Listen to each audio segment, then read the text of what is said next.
sa atong mga pag-aampo para sa for the healing of Father Rinaldo Boyas Ria OPR. Humingi sa pasalamat para sa adlaw na tawahan sa atong igsuon nga si COVID. Sa ngalan sa Ama, sa Anak, sa Espiritu Santo. Amen. Ang grasya o kalinaw sa Diyos sa pamamahan o ni Jesucristo at ang Ginoo maana kanino. Manaw sa kanimo. Mga igsuon, manginusod kita sa atong mga sala, aramatan kita sa pagsaulog ng Santos nga Misa.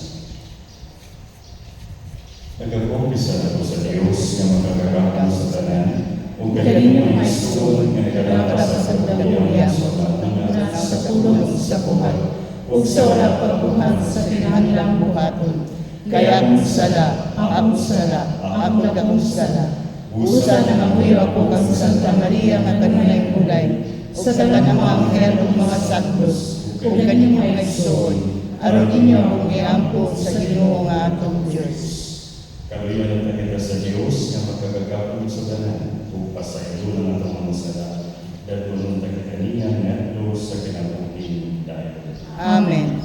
Ginoo kaluyi kami. Ginoo kaluyi kami. Kristo kaluyi kami. Kristo kaluyi kami. Ginoo kaluyi kami. Ginoo kaluyi kami. Mag-ako kita. Uamahan, inaagi sa pagsugod ni Jesucristo ang mga anak ug sa lubuon. Imong ibawon ang usa ka kalibutan nga nabukan. Paringgawas kami sa sala ug dada kami nga sa kalipay nga walay katapusan. Kini ang ipangayo, pinagi sa among Ginoong Jesucristo imong anak, nga buyo hari uban kanimo ug sa Espiritu Santo, Dios hangtod sa kahangturan. Amen.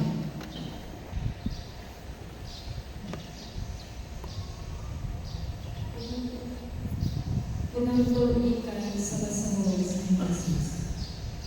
Iato si Una, Jose, Pumilo. Sir, itaw kasultiha ako kanino. Ayaw itaw kasunod kanako, sir. Kaysa man kang paraon mismo. Sir, ipagtana mo kami kung may amahan pa ba kami o may igsuon pa ba kami namin. Ito ba katamo, sir, na may amahan pa kami na tinungan na o kapag nga ako sa tigulang na ang among amahan. Ang igsuon ni Batama, patay na o siya na lamang ang buhing anak sa iyang inahan. Pinangka ni Batama sa iyang amahan o iingat mo kami. Sir, dagon siya nanhi, kay motanaw ka kaniya. Apan miingon ka, sir, nga dili na kami makatubang kanimo, kung dili padala namo ang among kamanghuran.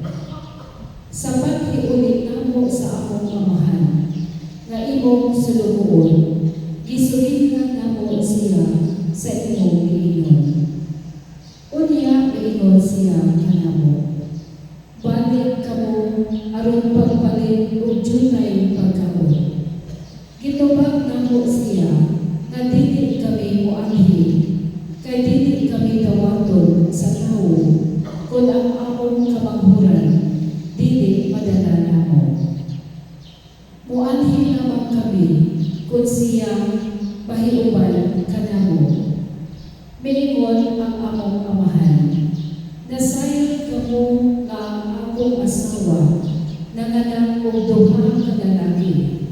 Bibiya na kanako ang usa kanina, ug nagtuo ako nga giwatas-watas siya sa mga mananap nga ihalas. Kay wala ko naman siya ikita. Busa kong kining anak nga nahibilin kanako karon. Inyong danon kung may dautan nga mahitabo kaniya. Mamatay gayon ako sa kaguol, saklit, tigulang naman ako. Wala na ngayon kabuki ni Jose ang iyang kaugalingon sa adumangan sa tanan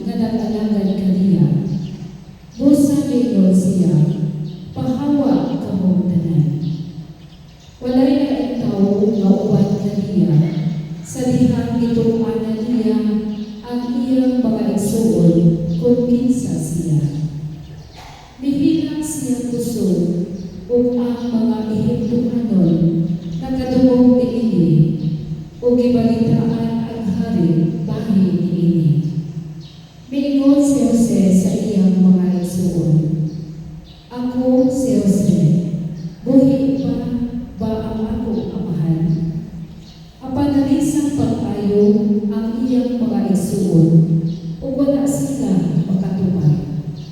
Unya miingon si Jose kanila, duol kamo nako. Ug miduol sila ug giingnan sila ni Jose. Ako ang inyong igsuon nga gibaligya ninyo ngadhi sa Ehipto. Apan ayaw ikaduol, di pakasago ninyo ang inyong kaugalingon tungod sa inyong pagbaligya kanako. Kay ang Dios maoy nagpaanghel kanako una kaninyo aron malibre kamo.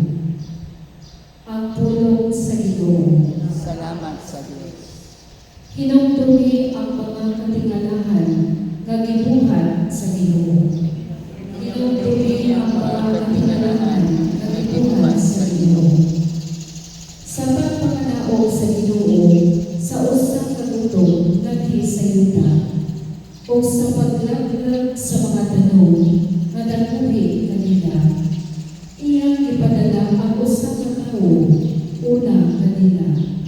Si Jose nagibaligya ingong usa ka ulipon. Inumdumi ang mga katingalahan nga gibuhat sa Ginoo. Ila siyang gikagahan og mga kapos o gipusasan og mga kadena. Hangtod nga ang iyang panagna natuman o ang pulong sa Ginoo nagpakita sa iyang kamatunan-anon. Inumdumi ang mga katingalahan nga gibuhat sa Ginoo. Gipatawag siya sa hari o gibuhian ang pagpamando sa kanasuran. Mipalingkawas kaniya. Gihimo siya nga agalon sa iyang balay o pagpamando sa tanan niyang mga katigayunan. Inumdumi ang mga katingalahan nga gibuhat sa Ginoo.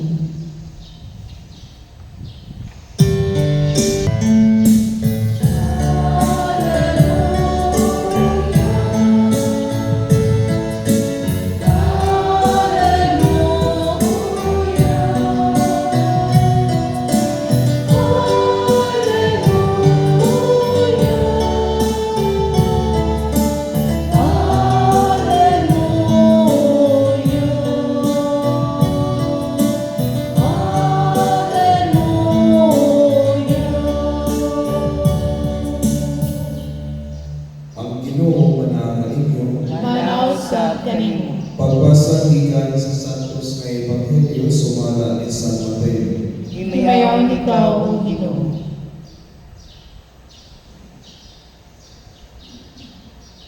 Si Jesus ingon sa iyang mga tinunan, lakaw kamo ug isang yaw nga hapit na maghari ang Dios. Ayuhan ninyo ang mga masakiton, banhawa ang mga milatay, hinluwi ang mga santaw, o kabuka ang mga yawa. Nakadawat kamo kawalay bayan, usa ang matag kamo sa walay pagpangayon bayan. Ayaw kamo pagdalag kwartang bulawan, lata o bronze. Ayaw pagdalag punti sa inyong pagpanaw, ni ilisan, ni sapatos, ni sungkod. Ang mga mamuho ang ayuntagan sa iyang kabuhian. Inigabot ninyo sa usa ka lungsod kung balangay. Pangitaan mo, tao na muabi-abi kaninyo, o pabiling uban kaniya hangtod nga mubiya kamo niadtong dapita. Inigdayon ninyo sa usa ka balay, ingna ang tagbalay, ang kalinaw maguban kaninyo. Kung budawat kaninyo ang tagbalay, ibilin kanila ang inyong panghinaot sa kalinaw, apan kundili. Pagwiha ang inyong panghinaot, ug kung ana ay balay, o lungsod nga dili budawat kaninyo, o dili mamati kaninyo, biyahe ka ng dapita, o taktaka ang abog sa inyong tiil. Hinumdumi kini, saan daw sa paghukom, mas maluwi pa ang Dios sa mga tao sa Sodoma o sa Gomora kaysa mga tao niya ng lungsura. ang Ebanghelyo sa Ginoo. Dayon ikaw, O Kristo.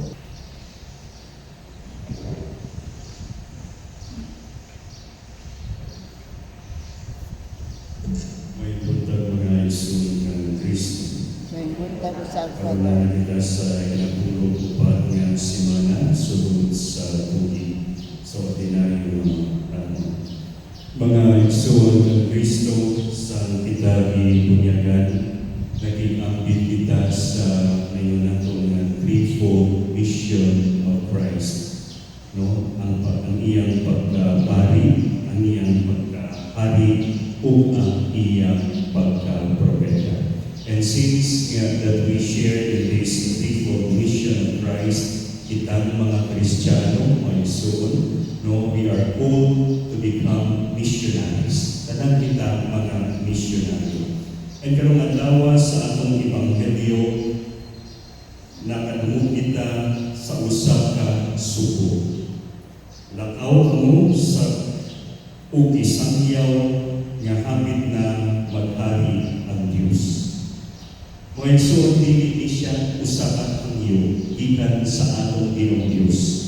This is a command. No, usa ka sugo. Wa niingon si Jesus nga wa siya namamalihog sa tuwa. No, palihog, lakaw mo, palihog. Because if this is a request from the Lord, if it is a request, we can't deny it. No, pwede nga dili nato tumanon. Kay hangin oraman. Pero this is a command. So, dapat tumanon nato. So, mga igsoon ng Kristo, as missionaries, as I've said sa akong mga i-share sa inyo sa una, no, dili tanan kinahanglan magpani, dili tanan kinahanglan magmadre, dili tanan kinahanglan maging katekista. Well, by virtue of our baptism, no, tanan sa kita mga katekista. Kay ang catechism sa mga bata should start sa mga balay. And if we are nurturing them and we are sharing to them our faith, it is already a form of proclamation of the gospel. But what is the most important or most effective nga klase sa pagsangyaw sa mayong balita? No? Ang most effective and most na mayroon nato nga proper way or formal form of preaching, di na kinahanglan diri sa ambo sa pulpito. The most effective preaching, my dear brothers and sisters, is through witnessing. Nga makita nila sa atong kinabuhi si Kristo. Mao na ang pinaka-epektibo nga klase sa pagsangyaw sa mayong balita. Kung makita nila si Kristo sa atong kinabuhi, they will believe that Christ is really in us. Pero kung wag or dili man nila makita si Kristo, useless. So this is a great challenge. Usa ka dakong hagit sa atong tanan, especially for us, no, nga duol sa simbahan. Every day mo simba. Makita ba nila si Kristo sa atong kinabuhi? Makita ba nila ang paghigugma nga gisangyaw ni Kristo? Makita ba nila no ang pagpasayo nga gisangyaw ni Kristo sa atong kinabuhi? Kung dili nila na makita mga igsoon kang Kristo sa atong kinabuhi, people would not believe in us and they would not believe in Christ. Pero kung makita nila si Kristo sa atong kinabuhi, makita nila no ang paghigugma, makita nila kung paano magpasayo si Kristo, paano nila magpasayo sa atong isig katao, they would believe that Christ is really a loving God, a forgiving God. Nga na-epekto ang atong pagsimba no, sa atong kinabuhi. Dili nga, matag-adlaw mo simba kita.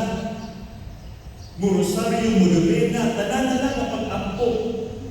Pero dili makita sa katawhan sa atong no, everyday life si Kristo. So this is a great challenge na kung hapit sa atong tanan. Kung sige tagsimba, paggawa sa simbahan, mamalitas. Pagsunod sa simbahan, kulang na lang kanang hello, paggawas, magsige yaw-yaw. Yaw-yaw sa mga anak, yaw-yaw sa silingan, manglibang, tanan-tanan. Niya, asa si Kristo. Dili sa sunod, sa santos niya kasulatan, musangyaw si Kristo no, sa pagpasaylo. Muampo kita o mahalaman, no, pasayloan kami sa among mga sala. Ingon, nagipasaylo na mo ang nakasala sa mga o kandod karon pila na katuig, wa ka magtingog-tingog sa inyong silingan, wa ka nagbungol-bungol mo sa inyong igsuon, sa inyong ibagaw. Nganuman, ganong nagdugay man, tungod sa garbo. Tungod sa garbo ba mo nagtingog-tingog? Tungod sa garbo, magkapastiguan mo niya, ako pa unang magdugol niya.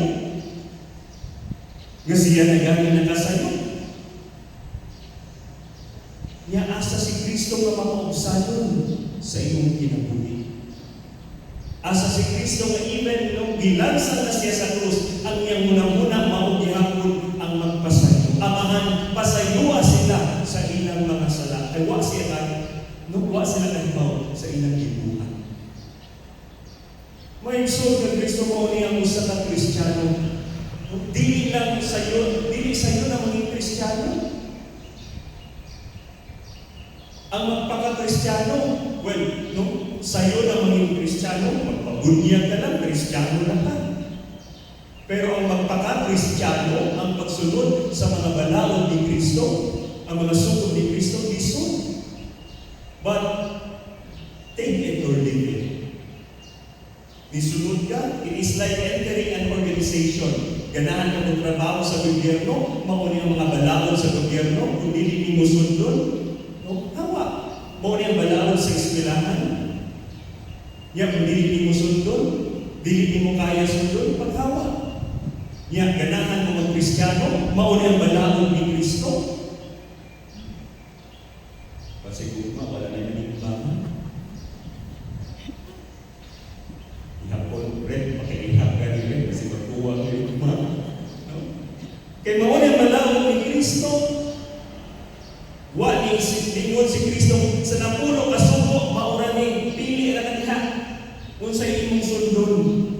Unsay imong tumanon diha? Wa ni ingon si Kristo ana. Mauni ang balaod. Ako mao ang dalan ang kamatuoran ug ang kinabuhi.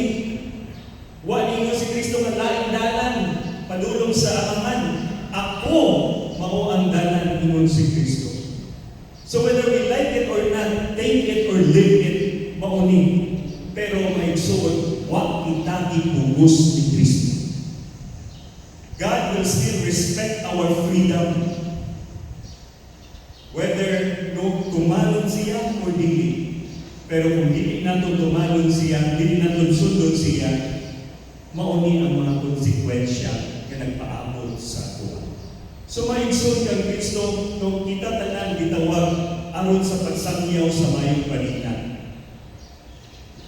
Pero as I've said, the most effective way to preach the gospel of Christ is through witnessing.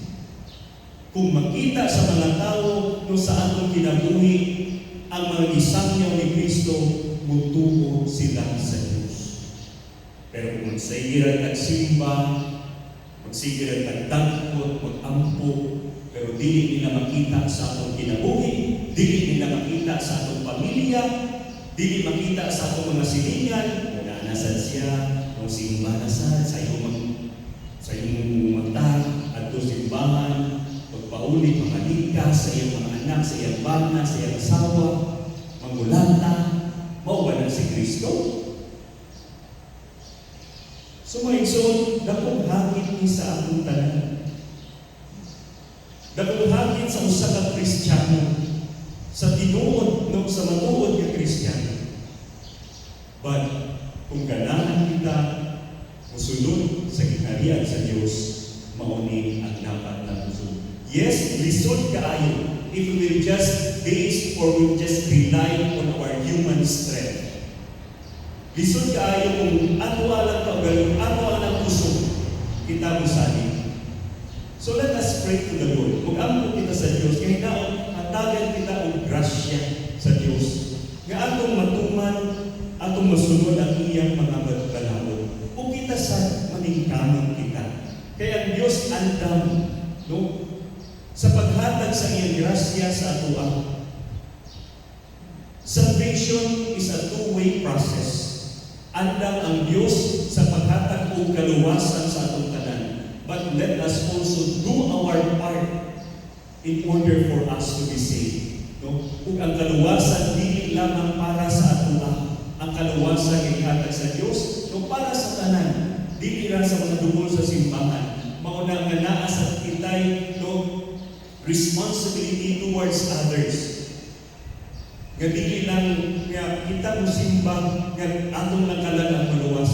As a missionary, bilang isip ko sa kamisyonaryo, ang atong goal is tanan kita makasulod sa kitalian sa Diyos. So, pero ayaw mo ka-discourage. Even though, no, nga magsangyaw mo sa mayong balita, daghan yun ang mag-criticize sa ato. People will always criticize us. But don't be afraid. Even Jesus, during his lifetime, during his stay here sa kalibutan, he was criticized to the point that he was ilansang pagkahin siya sa krus. Ipatay nila siya. Pero don't be discouraged. Padayon sa pag-ampo, no, aron nga makonvertir ang ubang tao. For example, ang ibuhat ni Santa Monica sa iyang anak na si San Agustin o sa iyang bana. Mga bulyagon din mga tawanan before conversion. But Saint Monica, wag siya nung naghunong, wag siya nag-stop sa pag-ampo. Because that is her mission in life, to convert Saint Agustin and to convert his husband. So padayon sa pag-ampo, ayaw ka discourage, ayaw ka luya. Because no, naadyo na ang mga pagsulay sa atong kinabuhi. But Jesus is always telling us, I will be with you until the end of time. Hati para sa Diyos. So mga igsoon ng Kristo sa atong pagpadayon ng Santos nga Eucharistia, mag-ampo kita sa Diyos. Nung nga hinaot, nga kitang nating-ambit sa misyon nga iyang ihatag sa atua at maningkamon kita nga tumanon kinitanan. Maningkamon kita nga maging maayong mga misyonero, maayong ang pagsangyaw sa iyang maayong balita sa katawhan. O kabayunta, ang hinaot-unta nga kining pagsangyaw sa maayong balita, una nga mahitabo sa atong kaugalingon, sa atong kinabuhi, aron makasangyaw kita sa uman. No, matulad pa sa famous saying, we cannot give what we do not have. Diri, no, sa atong kinabuhi, mustart, umpisa, musugod ang pagsangyaw sa mayang balita, and from here, sa atong kinabuhi, it will radiate sa ubang tao. No? Pero kung kita mismo, dili kumbinsido sa tulong sa Diyos, dili kita magtugo sa Diyos, paano nato masangyaw na sa ubang tao. So karong Santos Kamisa, pangayuon nato sa Diyos, we need this strength, no, from the Lord and the graces from the Lord in order for us to proclaim the gospel to others. Manin.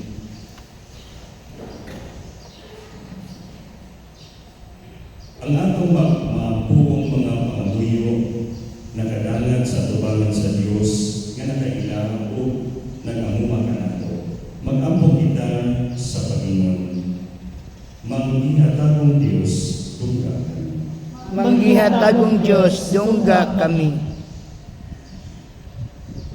Nga simbahan, padayon magtawag o magpadala o lugar pang mga misyonero aron magsangyaw sa kalawasan sa Diyos. Mag-ampo kita sa Ginoo. Manghihatagong Diyos, dungga kami. Nga ang katawhan nga naglibo ug nagkulang sa pagtahod sa ilang kaugalingong mga kanon sa laraw sa Diyos alang kanila. Mag-ampo kita sa Ginoo. Manggihatagong Diyos, tungga kami. Nga ang kaluoy mapakita nato kanila na misalikuay sa mga misyonero sa Diyos o sa kamatuoran kadala nila. Mag-ampo kita sa Ginoo. Manggihatagong Diyos, tungga kami. Nga sila na may seryosong paladian, makadawat sa sakramento sa malaang paghilod o mahupay niini. Mag-ampo kita sa Ginoo. Manggihatagong Diyos, tungga kami. Ngayon mo ang isipon, katapos sa mapuslanan alang kanamo, nga alang ng Teofilo kamo, mabayaw ng ato sa altar sa mga santos, mag-ampo kita sa Ginoo. Manggihatagong Diyos, tungga kami. Nga ang mga matuong ni Halina, mag-iusaw pa ng Kristo dito sa tunay, kahimayaan sa iyang pinarian, mag-ampo kita sa Ginoo. Manggihatagong Diyos, tungga kami. Amahan sa among Ginoong Jesucristo, isagot mo kami isip imong mga anak, tabangin kami sa pagila o pagpasalamat sa iyong daghang mga panalangin, pinaagi ni Kristo ang Ginoo. Amen.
Mga igsoon, pag-ampo ang maaaring aming sakripisyo, dawaton ta sa Diyos, kamahan magkagagawang sa tanan. Dawaton unta sa Ginoo ang sakripisyo gikan sa imong mga kamot, alang sa pagkayag ug paghimayag sa iyang ngalan, ug alang usab sa atong kapuslanan ug sa tibok niyang santos nga simbahan. O Ginoo, kining gasa nga ginhanan-anan sa himaya sa iyong ngalan, maglimpyo ta kanamo ug magdugang pagdala kanamo nganha sa kinabuhing dayon. Pinaagi ni Kristo ang Ginoo nga buhi ug hari hangtod sa kahaturan. Ang Ginoo manakan ninyo, Manaw sa tiyanig, bayaw ang inyong mga kasing-kasing. amo nang ibayaw adto sa Ginoo. Magpasalamat kita sa Ginoo atong Dios. Angay ug matarong. Santos nga mahal Diyos nga tunay ug magkagagahom sa tanan. Angay mataro kayo na magpasalamat kami kanimo kanunay ug sa tanan natin.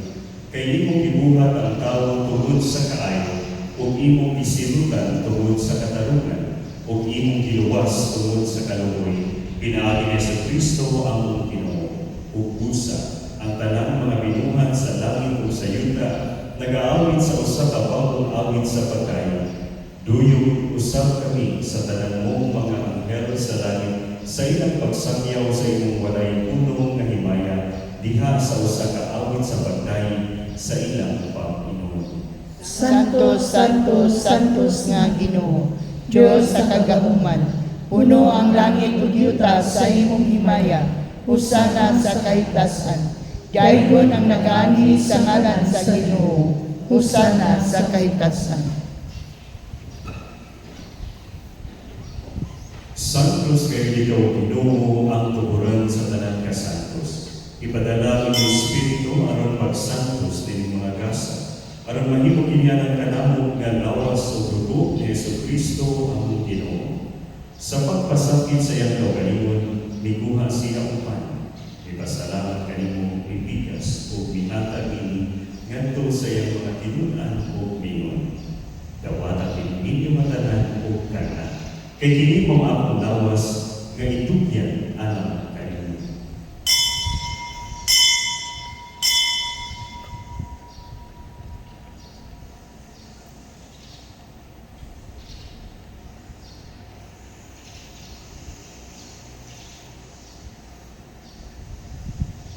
Sa samang pagitapos ang panihapon, iguha siya sa kalis. Ipasalamat kanimo mag-usap, mihatag ininganto sa iyang mga tinunan o mingon. Dawata kini o Panginoon kamatanan ikanini, kay kini mao kalis sa akong dugo sa bag-ong tunhay nga kasabutan. Ang dugo ay una alang kaninyo o alang sa talang mga tao, aron ang masala mapasayo. Buhata kini aron paghandog kana.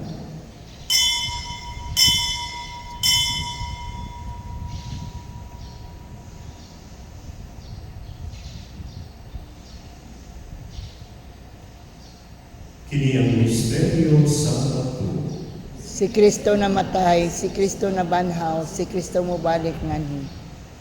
Aron paghandong sa kamatayon ng pagkabanhaw ni Jesucristo, nagahalad kami kanimo Amahan, niningpan sa kinabuhi o kanis sa kaluwasan. Nagapasalamat kami kanimo tungkol kayo mo kami iisip ng ayan, nga moatubang o malagad kanimo. Himuang kami nga mga lawas sa lawas o dugo ni Kristo, magkahibusa diha sa Espiritu Santo. Hinumdumi Ginoo ang imong simbahan sa tibok kalibutan. Himuang mahingpit kami diha sa gugma. Uban ni Leo ang Papa, Leolito ang obispo sa tanang mga pari. Hinumdumi usab ang among mga igsuon nga namatay, malaumot nga mabanhaw sila. Ug ang tanan nga namatay diha sa imong kaluoy. Dada silang tanan sa pagsudom sa kahayag sa imong Ginoo. Kaluyi kaming tanan. Himo kami ang ayan nga makaambit sa kinabuhing tunhay. Uban ni Maria ang inahan nga ulay sa Dios, uban ni San Jose ang pana, uban sa mga apostoles, ug sa tanang mga santos nga gatuman sa imong kabubuton latas tugan. Uban kanila ang ikaw nga dayon, ug ang ikaw nga himayaon, pinaagi ni Jesucristo imong anak. Pinaagi kaniya, uban kaniya, ug diha kaniya. Dihatag gana kanimo magkagagahong nga Amahan, diha sa kayusa sa Espiritu Santo, ang tanan dungog ug himaya hangtod sa kaangkuran. Amen. Karon magkampo kita sa Amahan at gamiton ang mga pulong ang itutok na nato sa atong manunubos. Amahan namo nga naa sa langit, pagdaygon ang imong ngalan. Umabot ka namo ang imong gingharian. Matuman ang imong pagbuot dinhi sa yuta mayroon sa langit. Ang kalan namo sa matag adlaw, ihatag ka namo karong adlaw. Ug pasayloa kami sa among mga sala. Maingon nga nagapasaylo kami sa mga nakasala kanamo. Ug dili mo kami tugyan sa mga panulay. Hinunua luwasa kami sa tanang dautan. Mangayo kami kanimo Ginoo, ngayo kami luwason sa tanang dautan. Hatagi kami sa kalinaw nining panahon. Aron tinabangan sa imong kaluoy, mahalikay kami kanunay sa sala, ug mahilayo sa tanang kasama. Samtang nagapaabot kami nga malaumon sa pagbalik ni Jesucristo among manunubos. Kay mo man ang gingharian, ang gahom ug ang himaya, hangtod sa kahangturan. Ginoong Jesucristo na ginunggaw sa imong mga apostoles, ang kalinaw ibilin ko kaninyo, ang akong kalinaw ihatag ko kaninyo. Ayaw tanawa ang among mga sala, kundi ang pagsalig sa imong simbahan, ug sibong sa imong pagbubuton, hatagi kami sa imong kalinaw ug kahiusa. Ikaw ang buhi hari, hangtod sa kahangturan. Amen. Ang kalinaw sa Ginoo sa kanunay, maanaa kaninyo. Manaw sa kanimo. Ipakita ang Panginoong Sulay. Sa kalimutan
mao kordero sa Dios nga nagawag kang sa mga sala sa kalibutan.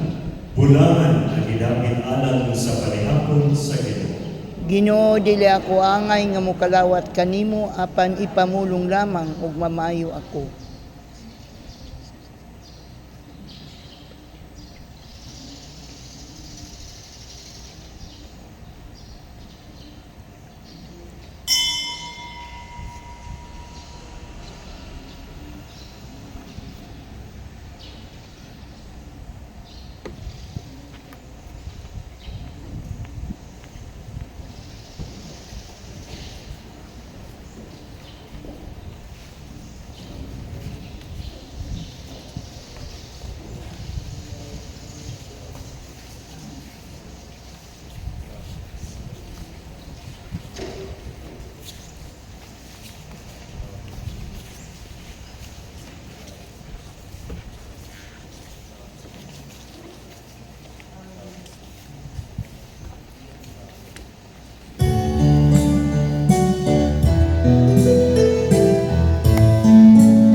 Mag-aapon kita.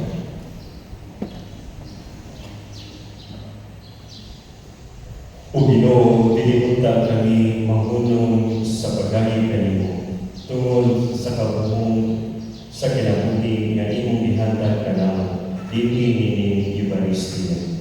Kini among ipangayo pinagi ni Kristo among Ginoo. Amen. Na kita'y 68 ka magsimba karong adlaw.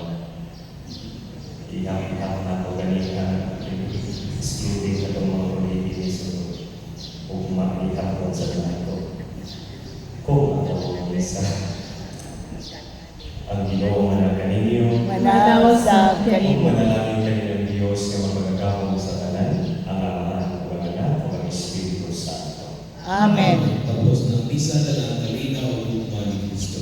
Salamat sa Diyos. May buntag sa atin. Ay Mayong buntuagan. Buntag siya.